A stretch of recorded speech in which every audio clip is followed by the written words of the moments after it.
Es un honor el día de hoy poder recibir a una persona en quien de una manera u otra nos influenció mucho para tomar la decisión de titular esta Semana Nacional de Transparencia, cómo la información puede ayudar a combatir la desigualdad.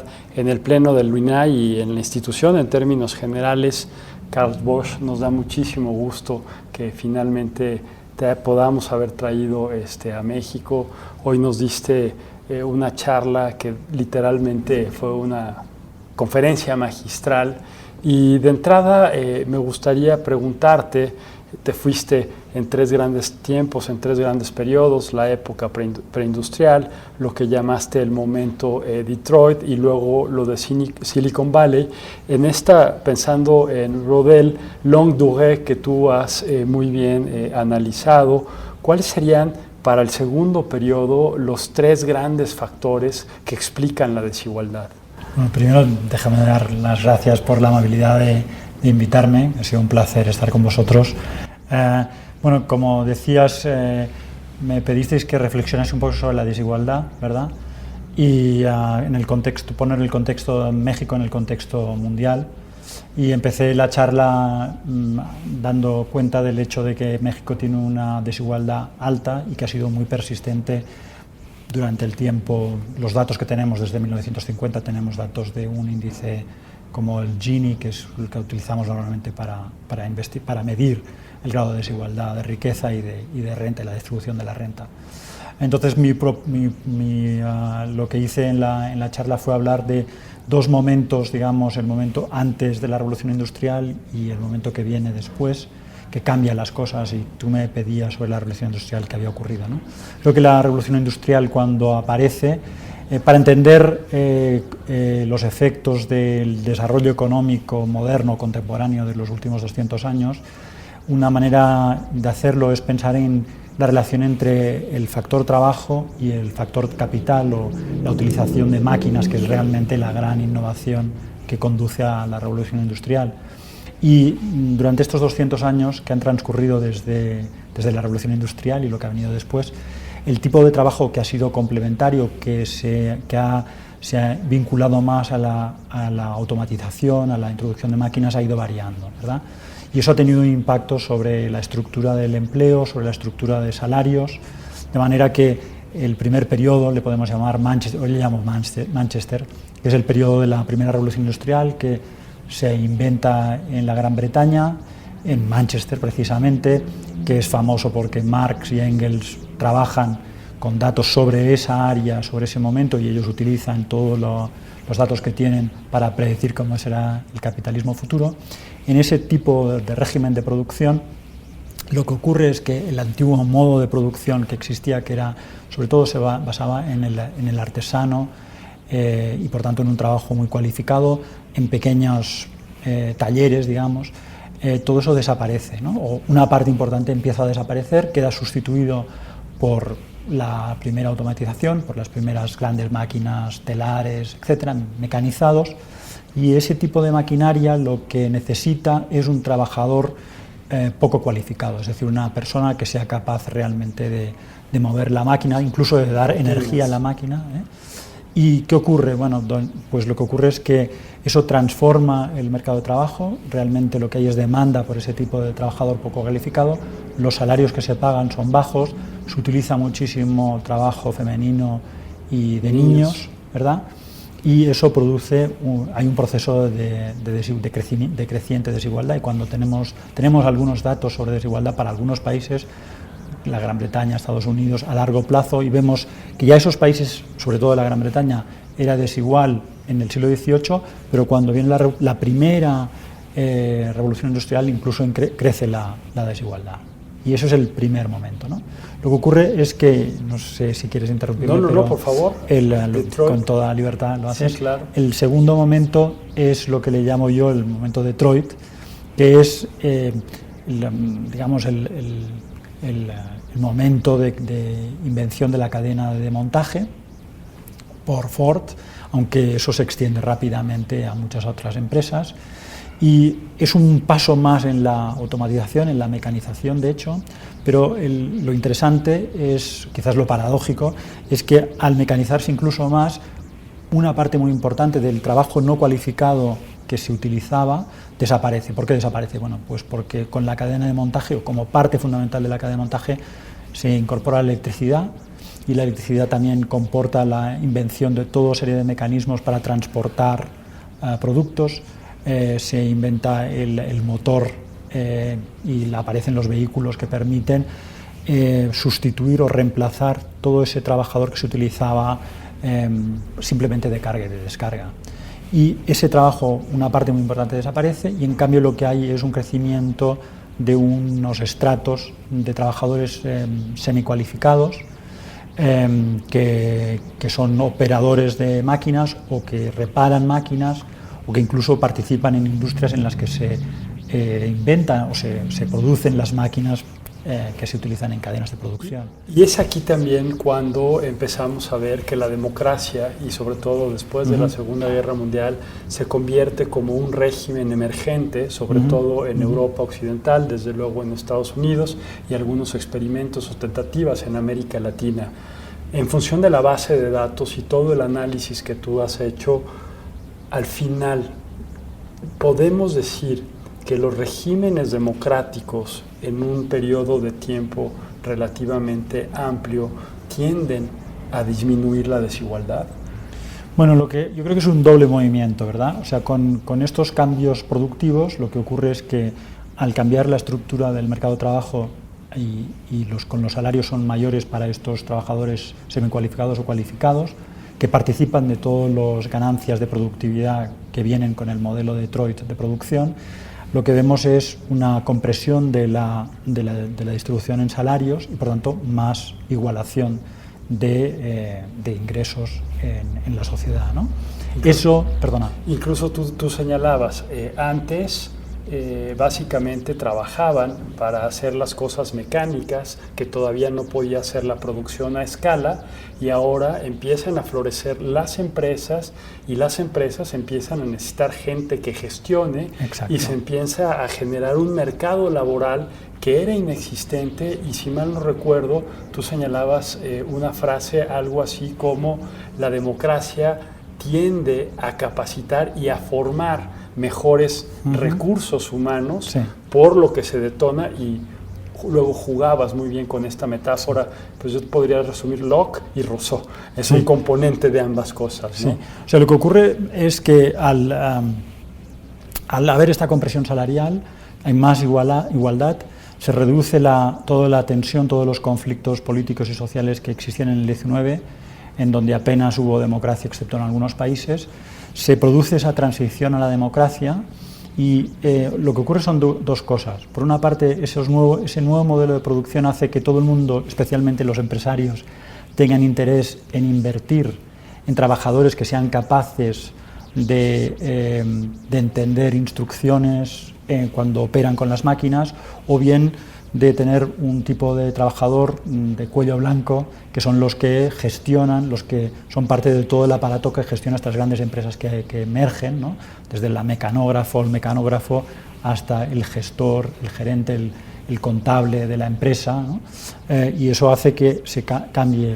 O sea, el propio capitalismo tiene los propios propietarios de estas empresas tienen un incentivo para conseguir la mejor población, o una población que sea relativamente educada. Al mismo tiempo, como hay igualación y hay esa reducción de conflicto, la democracia, o muchos países transitan a la democracia o se consolida en un periodo de tiempo largo. Recordemos que el siglo XX tiene grandes conflictos en los años 20 y 30, pero al final, cuando miramos después de la Segunda Guerra Mundial, en Europa, en Norteamérica, en algunos países del resto del mundo, vemos que estas democracias se consolidan, y la democracia, en donde la gente participa, también es un motor de demanda, de igualación de oportunidades, y esa igualación de oportunidades se produce a través de la educación. Y en ese sentido creo que la democracia también es un factor muy importante para acabar de producir o de empujar hacia una mayor igualdad, ya sea sobre todo a través de igualdad de oportunidades, que complementa la economía tal y como aparece, como a través de toda una serie de programas sociales que van desde pensiones hasta subsidios de paro, que permiten mejorar las condiciones de vida de todo el mundo y eliminar pobreza y por tanto igualar, ¿no? Y hablabas también de un componente de control de lo público en este periodo. Sí. Ahí, ¿qué importancia ves que pueda jugar la información para, mediante la información, controlar lo público? Y si mal no recuerdo, señalabas, mediante eso hay un control también de la corrupción. Sí, efectivamente. O sea, creo que cuando hablamos sobre las causas de la desigualdad, no podemos decir que haya una sola causa que lo explique todo, sino que existen varias dimensiones o varios elementos que conducen a que haya un tipo mayor o menor de desigualdad. Una parte es el elemento tecnológico-económico del que acabamos de hablar ahora, y después hay un elemento político, puramente político, que yo creo que va a través del control, es decir, tener un público que sea capaz de controlar a sus representantes, a la élite política, para evitar que desvíen los recursos públicos en favor de ciertos grupos particulares o de intereses particulares, ¿verdad? Porque una tentación muy grande de la clase política es favorecer, hay lobbies de presión, favorecer determinados sectores, conceder empresas en régimen de monopolio, conceder contratos de obra pública a cambio de determinados favores. En la medida en que la información sobre cómo se realizan las decisiones que se toman es transparente, y en la medida en que esa transparencia moviliza a la población para castigar a aquel que no cumple con lo que en principio pensábamos ha de ser el ideal democrático de velar por el interés público, en la medida, como digo, que haya esa transparencia, ese control, esa participación democrática, menos fondos, menos intereses privados van a capturar el Estado, y en principio va a haber menos desigualdad. Y de hecho os enseñaba algunos gráficos comparados en los que veíamos que los países con mayor corrupción eran los países más desiguales. Quizás para ir cerrando, Carls, iniciabas tu presentación con información particular sobre México y ponías una lámina de este estudio que realizó Gerardo Esquivel sobre la distribución del ingreso en México, en donde, en el caso mexicano, de la serie de países que ahí señalabas, pues es en donde se tiene el mayor grado de desigualdad o bien de concentración económica. El régimen político postrevolucionario mexicano jugó mucho con el tema de ideologías, de élites, pueblo, y en función de eso obedeció un poco la revolución. Hoy fue un poco lo que intentamos hacer desde el instituto. No veamos, y creo que el propio Gerardo Esquivel también lo planteaba así, no veamos el hablar de desigualdad bajo una lógica ideológica, sino más bien pongamos los argumentos suficientes sobre la mesa para poder clarificar cómo al final no es una suma cero, ¿no? Sino que más bien todos podemos ganar si logramos generar un Estado. O sea, ya estamos más allá de esta discusión del Estado minimalista. En sociedades como la nuestra, quizás el Estado tiene que garantizar justamente todos los derechos que están consagrados en la Constitución. En ese sentido, ¿qué recomendaciones, qué lecciones, qué nos podrías dejar como mensaje para el caso mexicano? Sé que la base de datos que tienes llega hasta los 80s y ahí nos ponías también en relación a la corrupción, pero en este momento en que el INAI convoca a que no debatamos en términos ideológicos, sino que aprendamos de las experiencias de otros países y definamos una ruta que nos permita tener, porque incluso si lo vemos en términos del coeficiente de Gini, las variaciones son el más conservador 4 punto y tantos y el menos 8 y tantos.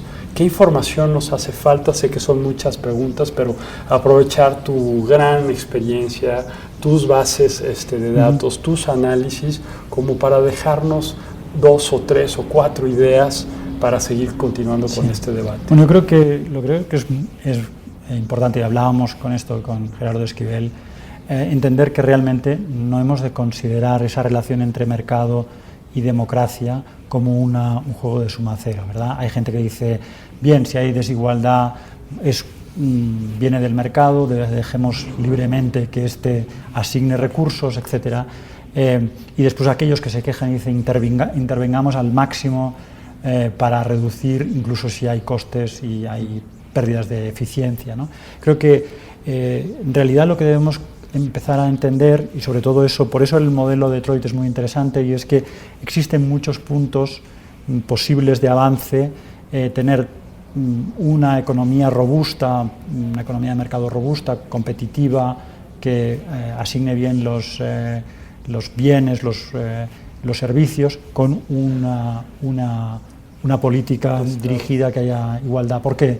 Bueno, pues porque fundamentalmente, como insistía antes, tener una población educada te permite ser muchísimo más competitivo. Tener una población sana con un sistema de salud que funciona te permite también tener una población mucho más competitiva. Pero resulta que estos dos grandes intervenciones, educación y salud, lo que hacen es igualar, dar oportunidades a todo el mundo, igualar en la medida de lo posible las condiciones de la gente, y eso creo que es el gran triunfo de las economías mixtas, que hoy en día, por no sé qué razón, hemos perdido un poco del horizonte, pero que durante mucho tiempo, especialmente en Europa, marcaron el camino. Los estados de bienestar. Sí, desde finales de la Segunda Guerra Mundial, con un éxito, yo creo que extraordinario, ¿no?